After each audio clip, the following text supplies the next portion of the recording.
그래서 굉장히 인상 깊은 얘기를 했어요. 우리 국민들은 지금보다 더 나은 민주주의와 법치주의를 누리실 자격이 있다고 생각한다. 제가 그렇죠? 법정에서 한 말입니다. 그리고 국민의 인권 보호, 권익 보호를 위해서 최선을 다하겠다라는 얘기들. 그거 관련해서 참 묻고 싶은 건 많은데 시간이 한정돼 가지고 그런데 제가 지난번에 정무직 공무원하고 정치인의 차이에 대해서 말씀을 드린 적이 있고 정무직 공무원으로서 정치적 중립을 지켜야 되는 의무에 대해서도 설명을 드린 바가 있어요. 역시 헌재 결정에 근거해서. 지금 잠깐 말씀하시는 거 보면은 그냥 모르는 사람이 들으면은 굉장히 뭔가 논리적이고 그럴싸한 내용이 있는 것 같은데 제가 듣기에는 이게 지금 앞뒤가 안 맞고 적어도 대한민국 국무위원으로서 하실 수 없는 얘기가 좀 포함되어 있는 것 같아서 지적을 드리고자 합니다. 인사검증과 관련해서 책임 여부를 물으니까 제가 알았다면은 그렇게는 하지 않았을 것이다 라는 말씀을 반복하고 계세요. 그 장관의 보좌기관으로서 인사검증관리단을 설치를 하고 또 청와대하고 협업을 하고 하는 과정에서 이게 법무부에 두는 게 맞냐라는 논의가 있었을 때 아니 이런 문제가 생기면 저한테 묻고 저를 질타하시지 않겠습니까? 라고 말씀하신 적이 있잖아요. 그래서 질타를 받고 있는 거고요. 그런데 거기에 대해서 질타를 받는 사람의 태도는 그래서는 안 돼요. 과거에 잘 기억하겠지만 저기 철책선이 뚫려가지고 누가 월북하거나 월남하는 사람을 발견하지 못하고 이러는 경우 있어요. 그 병사들이 실수를 하는데 사단장이 보직해임 당합니다. 그때 사단장이 언론에 나서가지고 책임감은 느낍니다만 앞으로 제도 개선을 해야지 이걸 어떻게 다 막을 수 있겠습니까? 한계가 있습니다라고 변명하는 거 본 적 있어요?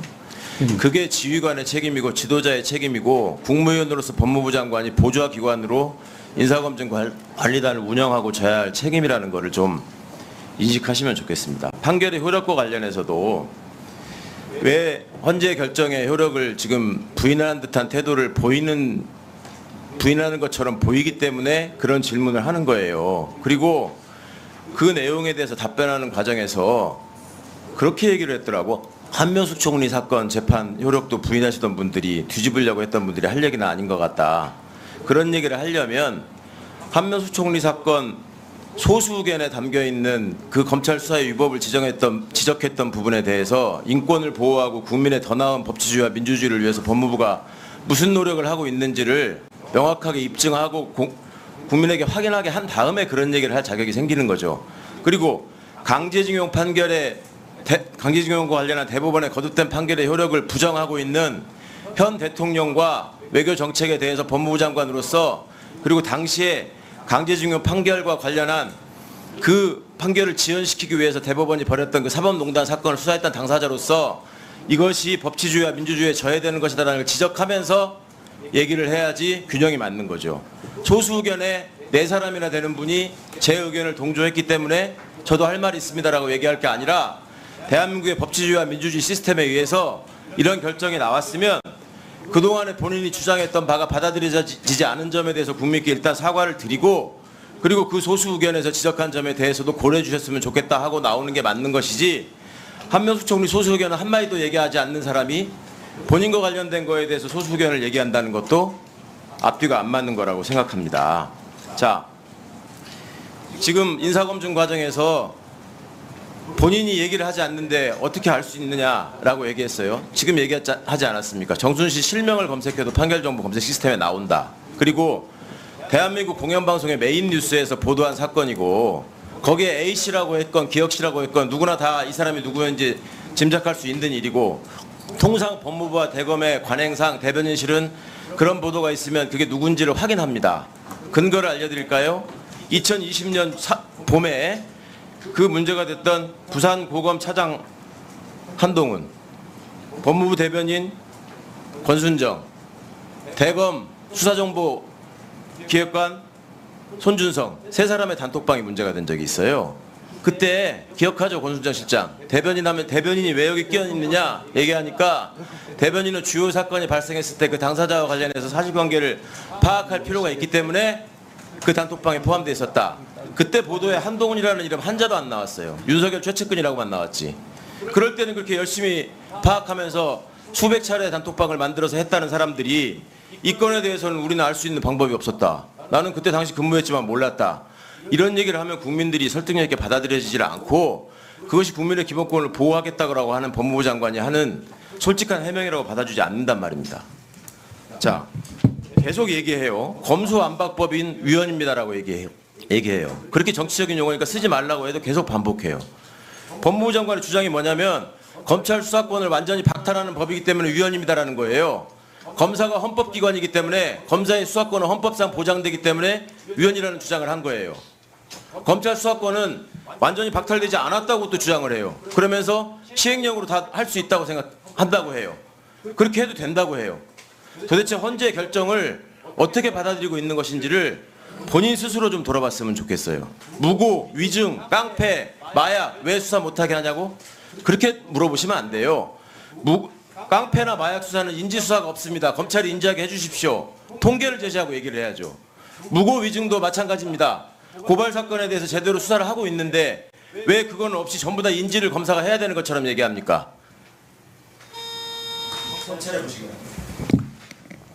네, 답변하십시오. 예, 그 판결 검색은 지난 정부에서 계속 안 해왔던 거죠. 안경환 당시 후보자 당시에 청와대는 이렇게 말했습니다. 판결문 검색을 청와대가 하면 위법이라고요. 그러니까 그 부분에는 한계 분명히 있었던 거니까 그렇게 호도하시면 안 될 것 같고요.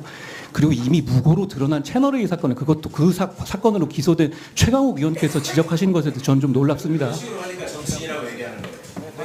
자, 정리해 주십시오. 뻔뻔만 말만 있으면 입만 열면 프레임 전환을 하려고 그러고 정리해 주십시오. 그 말씀을 조금 상가해 주십시오. 여기서 아니 그게 아니고 버릇이라든지 이런 용어들은 적절치 않다고 봅니다. 장관의 태도에 대해서 단 한 번이라도 지적을 하시고 그 말씀을 하십시오. 위원장님은 법무부 장관 보호하기 위해서 있는 사람이 아닙니다. 최강욱 의원. 또 반말할 겁니까? 최강욱 의원. 윤도욱 의원 말씀하세요. 그런 식으로 위원장이 회의를 진행하는데 단정적으로 그렇게 재단을 하지 마세요. 지금부터 중요한 사항을 말씀드리겠습니다. 약 1분만 집중해서 들어주시길 바랍니다. 제가 유튜브 구독자분들을 위해 특별히 준비했습니다. 이슈와 뉴스만 잘 챙겨봐도 충분히 돈을 벌 수 있는 방법이 있다고 말씀드렸는데요. 이 사진을 보시면 어떤 생각들이 드시나요? 단지 이런 뉴스가 있구나라는 생각뿐이라면 잘못 생각하고 계신 겁니다. 그 이유가 무엇이냐면 제가 6월 말 7월 초에 뭐라고 말씀드렸나요? 지금은 바이오에 관심을 가져야 한다라 분명히 계속 말씀을 드리고 투자 쪽으로도 생각을 해봐야 한다고 말씀드렸습니다. 이런 유튜브 영상 썸네일을 많이 보셨을 텐데요. 이런 바이오 관련 이슈가 되었을 때 투자자 또는 부자들은 어떤 생각할까요? 바이오 관련해서 이슈가 많이 발생하고 있으니 바이오 관련주가 무엇이 있는지 어떤 종목이 가장 좋을지 어디 투자를 해야 돈이 몰릴 수 있는지 자연스럽게 생각한다고 말씀드렸습니다. 그 이유는 바로 이슈가 곧 돈으로 이어지고 그 이슈가 나에게 돈을 벌어준다는 경험적 확신이 있기 때문입니다. 지난번에도 유튜브 구독자분들과 함께하는 주식으로 수익 내기 프로젝트를 진행했었는데요. 당연히 100% 무료로 진행했고 이 사진을 보시면 아시겠지만 구독이라는 문자 메시지를 남겨주시는 모든 시청자분들께 이렇게 바이오 관련주 중에 가장 급등할 확률이 높은 한 종목을 알려드렸습니다. 사진을 보시면 아시겠지만 6월 말 라파스를 추천드렸는데요. 정확히 얼마에 매수하고 어떤 종목을 사야 하는지 어느 지점에서 팔아야 하는지 이런 부분들까지 여러분들에게 정확히 알려드렸습니다. 실제로 많은 분들이 수익을 보셨고 오른쪽 사진을 보시면 아시겠지만 6월 말 라파스를 소개해드리고 난 후 실제로 며칠이 지나지 않고 이렇게 주가가 2배 이상 급등하였습니다. 지난번과 똑같이 문자 메시지로 구독이라고 보내주시면 이번에 이슈가 되고 있는 주식 중에 앞으로 대장구시를 하면서 주가가 가장 꽤 상승할 종목을 시청자분들에게 문자 메시지로 종목명과 사고자 하는 시점을 모두 알려드리겠습니다. 그래서 이 영상을 보시고 계신 시청자분들에게 이번 종목이 궁금하다 하시는 분들은 남녀노소 시간대 상관없이 이렇게 상단에 제 번호를 항상 남겨놓고 있습니다. 제 전화번호 010-5638-2209로 구독이라는 문자 메시지를 보내주면 됩니다. 저는 다른 것을 바라는 게 단 한 가지도 없습니다. 여러분들이 저로 인해 수익을 보셨다면 구독과 좋아요 한 번씩만 부탁드립니다.